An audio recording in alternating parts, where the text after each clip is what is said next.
kita udah tahu kan, pemerintah juga udah tahu kalau desa saya ini dinamakan sebagai desa wisata budaya. Maksud saya itu apa sih, jangan percuma gitu kayak desa gue dinamakan sebagai desa wisata budaya tapi nggak ada perhatian apa-apa, nggak ada pembangunan apa-apa desa gue kan, kayak itu kayak aduh bullshit gitu nggak sih? Pariwisata, nah gue penasaran banget yang tadi Kak Jun bilang ya, untuk pariwisata di sana itu tuh kan kata lo melimpah banget ya sumber dayanya, benar-benar menjadi potensi besar untuk dikembangkan dan dimanfaatkan.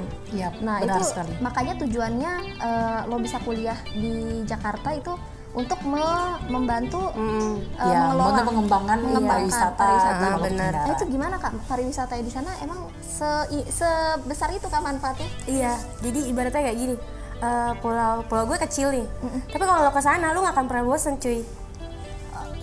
Karena kayak ibaratnya gini, lo ke kanan, lo jadi kayak orang kan mungkin biasanya ngira gini, kalau pulau mah paling pantai gini-gini. Nggak cuma ke pantai cuy. Terus apa? Kayak kita punya goa, kita punya terus air kita terjun, tuh pantainya itu terus gua bisa lo jadiin pariwisata, masuk ke dalam bisa. Biasanya kan gua nggak ada airnya kan. Kita punya air. Kita punya air. Jadi airnya tuh ini ya, namanya goa tapi laut. Asik.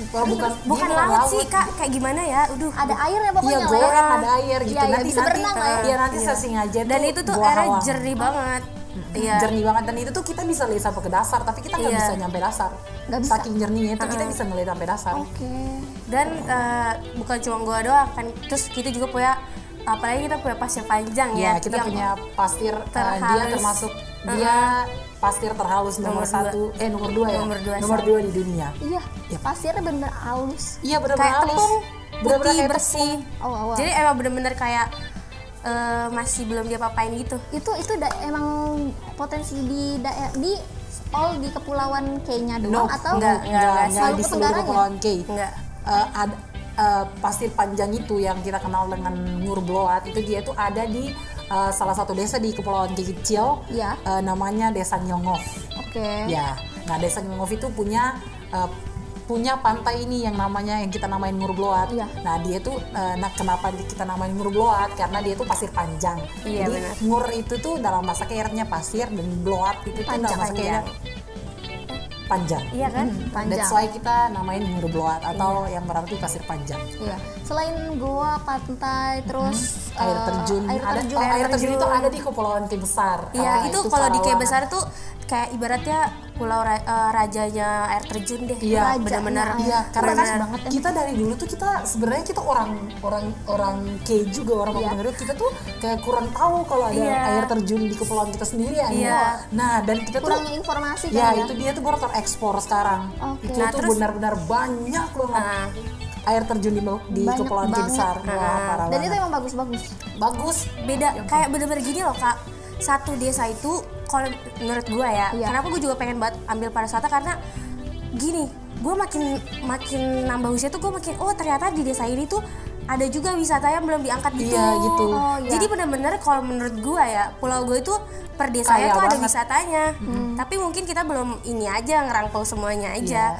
Misalnya nih kayak besar kan banyak air terjun, tapi beda-beda ciri, benar-benar beda-beda ciri khas gitu loh. Bentuknya beda-beda. Jadi kayak ada air terjun nih di kampung ini yang dia tuh kayak dari air terjun kayak dia kayak langsung kayak ini ke bawah, terus ada banyak batu-batunya kayak gitu. Nah itu tuh di salah satu kampung kan. Di kampung lain itu dia kayak air terjunnya benar-benar tinggi, langsung ngejulang ke bawah kayak terus gini. Yang ini, terus yang tingkat 7 itu loh. Ada juga tuh air terjun ada tingkatan 7. Tingkatan 7 kayak gitu. Jadi benar-benar 7 gitu loh, benar-benar. Enggak sih, air terjunnya tuh yang benar-benar air terjun tuh satu doang sih. Cuma kayak ada stepnya gitu loh. Gimana sih tahap kayak tangga ya? Kayak tangga gitu. Dan itu tuh bukan wisata buatan, itu benar-benar wisata alam. Asli gitu. Tuh sayang banget, itu udah ada yang ngelola atau gimana Kak? Untuk sekarang sih dari pemerintah, dari pemerintah pariwisatanya lagi mengelola sih. Mengelola untuk dijadikan sumber lah ya. Kami juga berterima kasih kepada Dinas Pariwisata Maluku Tenggara karena sudah mulai memperhatikan itu. Kamsahamnida. Suka Korea juga. Satu-satu jadi udah mulai naik gitu. Mulai diperhatikan ya. Kita ada 2 pulau Bair kan. Iya, kita punya pulau Bair yang hampir sama kayak Raja Ampat. Raja Ampat. Katanya Raja Ampatnya. Raja Ampatnya. Oke. Itu di pulau Bair. Itu bagus itu. Bagus Pulau banget. Dranan. Pokoknya nanti kalian harus ke Kei deh. Pokoknya kalian semua harus ke Kepulauan Kei ya, Maluku Tenggara. TW. Jauh sih, tapi akan kebayar semua. Jangan lupa siapkan apa duit yang banyak. Karena pariwisata di sana ini apa namanya bayar atau gimana sih maksudnya? Kalau untuk bayarnya itu nggak mahal ya nih ya. Paling tempat wisata. Iya, untuk tempat wisata itu bayarnya nggak mahal. Kayak paling kayak 10.000. Bener-bener gitu, kayak udahlah itu buat perawatan di situ aja. Iya, buat perawatan di situ. Kalau apa sih namanya? Transportasi dari sini ke sananya tuh yang mahal ya. Iya, masih agak susah juga sih. Ya. Nah, itu salah satu apa sih masalah kita Maluku Tenggara tuh kita punya apa sih namanya? Apa? Kita kurang transportasi. Moda transportasinya buat konektivitas kita ke sana itu yang kurang. Makanya biayanya juga besar. Ya, makanya biayanya besar karena transportasi untuk konektivitasnya itu susah. Oke.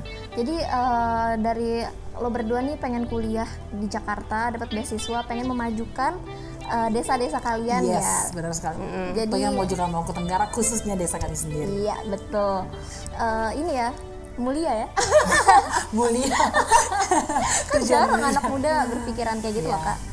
Itu cuman ya tahu sendiri lah ya, kayak kita juga kayak punya masa depan gitu kan, kayak kita juga mau ngejar karir kita kemana-kemana. Itu dia, gue pengen benar. Ini nih yang kayak jadi dilema juga ya buat kita ya. Nah, kayak, itu dia. Aduh, ini gimana ya? Gue milih yang mana? Gue mau pilih yang mana? Ini yang bikin gue kepo. Iya, kayak wah, gue nih mau ngembangin desa gue, mau ngembangin daerah gue, tapi gue nih butuh cuan cuy. Iya, paham. Butuh modal. Tanggung jawab. Iya, sebenarnya butuh modal juga sih. Ya, gue juga punya plan gitu buat desa gue. Iya. Ya, cuman gue belum sempat ngomong sama aparat desanya karena ya mungkin mereka masih bilang ya lu cuma nge-bullshit doang. Juga, lu masih kuliah, lu kita tahu apa sih mungkin belum ada persiapan yang mantap juga ya. Iya, benar. Persiapan yang mantap bener banget. Nah, terus gue mau nanya, lu kan kuliah di sini karena beasiswa, Kak. Iya. Setelah lulus dari lo kuliah nanti di sini nih, ini apa nih next untuk planning lo ke depan itu mau balik lagi ke Kei, mau ngapain di sana? Apa mau di Jakarta stay aja? Nah, itu tuh yang tadi jadi dilema kita kan. Ya, itu gimana ya, tuh? sebenarnya sih gua kalau kita mempermasalahin kita dapat beasiswa terus kita harus ngapain pakai beasiswa itu, kayak balas budi apa buat beasiswa yang udah kita dapat. Sebenarnya apa sih namanya? Kita nggak ada tuntutan sih ya dari pemerintah yang ngasih kita beasiswa. Nggak kayak ada tuntutan. Ya, kita nggak ada. Mending kita menjalankan apa yang sudah dipersetujui. Iya. Jadi kayak kita punya kontrak gitu Kontrak, kan. iya. Kita punya kontrak, tapi kita nggak dituntut buat kayak lu harus selesai ini lu harus balik ke desa lu ya, lu harus ngembangin. Cuman itu kesadaran dari kita dong, kayak bener. Apa sih? Gua tahu tujuan Kemendikbud ngasih kita beasiswa itu tuh buat apa sih namanya? Buat membantu sumber daya manusia ya, SDM dari daerah-daerah buat kayak nih gue kasih lo beasiswa, lu kuliah dimanapun jurusan lu, dan ingat balik buat ngembangin desa lu itu sesuai dengan jurusan itu. Itu sih harapan dari mereka, tapi mereka nggak menuntut. Cuman kita punya harapan itu juga, kita punya ini itu juga. Iya sih. Terus kalau misalnya gue dari dulu emang kayak gue suka sama kayak gue udah jatuh cinta ya sama pulau gue sendiri gitu loh. Terus kadang tuh suka greget gitu. Itu kalau gue tuh dulu ya masih sekolah gitu. Kayak aduh gila, ini kayak kurang banget gitu gininya fasilitasnya sama semua. Gue kayak pengen banget gitu loh. Gimana ya? Gue bisa nggak ya nanti beberapa tahun ke depan gue ngikut kerja sama mereka. Jadi gue nggak bangun juga. Gue pengen banget kayak gitu. Gue yakin kalian sukses sih, kita sukses, amin. Bisa mewujudkan harapan dan juga emang cita-cita dari diri lo masing-masing ya, dan merealisasikan harapan dari pemerintah yang ngasih kalian beasiswa ya. Oke. Nah terus gue pengen untuk terakhir, kalian mau gak harapan ngasih harapan dan isi hati kalian tuh ke pemerintah atau untuk teman-teman yang ada di rumah tentang desa-desa terpencil kalian yang tidak diperhatikan juga oleh pemerintah? Oke, saya dulu ya. Kalau saya punya harapan besar banget ya, kayak pemerintah bisa kayak melihat desa saya itu, meskipun desa saya itu desa yang benar-benar terpencil di paling ujung Kepulauan K, tapi mungkin karena dia terpencil, dia jadi alasan keterlambatan pembangunan infrastruktur dan lain-lain. Tapi saya berharap semoga secepatnya tolong gitu desa saya diperhatikan. Oke, kalau belum tahu, desa saya namanya Desa Tanimbar K, berada di Kepulauan K Kecil, Kecamatan K Kecil Barat. Itu harapan saya ya, semoga kedepannya lebih diperhatikan lagi lah gitu. Iya, karena kan kalau untuk Ani sendiri harapannya tuh, kalau misalnya Kak Jun kan tadi udah dibilang kan untuk lebih baik lagi. Kalau aku pengen kayak misalnya gini, semoga nanti di kemudian hari tuh masyarakat sama pemerintahnya bisa balance. Jadi benar-benar kerjasama yang maju gitu. Iya, paham. Jadi untuk berkembangnya ya, bisa kita butuh kerjasama dari, stabil kan, soalnya masih agak mungkin untuk ke desa-desa lain tuh, untuk ke desa yang lebih ujung tuh kurang kan kayak gitu-gitunya, apalagi fasilitas umum yang harusnya sebenarnya udah disediain, tapi mungkin masyarakatnya juga mungkin belum memberitahukan mereka tuh sebenarnya kurang apa. Jadi kita sebenarnya nggak bisa nyalain dua pihak itu. Kita nggak bisa nyalain pihak manapun. Ini mungkin karena kurang komunikasi aja ya. Semoga nanti besok-besok atau beberapa kemudian tuh nanti Pulau Maluku Tenggara tuh bisa jaya sama kayak kota-kota wisata di Indonesia lainnya udah besar gitu. Yang udah besar. Terus kalau untuk harapan pariwisata sama potensi yang ada di sana itu gimana? Ya, kalau desa saya sendiri kita desa yang dikenal sebagai desa wisata budaya, karena kami tuh punya adat istiadat yang belum di ini sama sekali, yang masih benar-benar dijalankan sampai saat ini gitu kan. Jadi harapan saya sih ya, karena kan kita udah tahu kan, pemerintah juga udah tahu kalau desa saya ini dinamakan sebagai desa wisata budaya. Maksud saya itu kalau udah dinamakan seperti itu tuh kayak ada perhatian gitu dari pemerintah, biar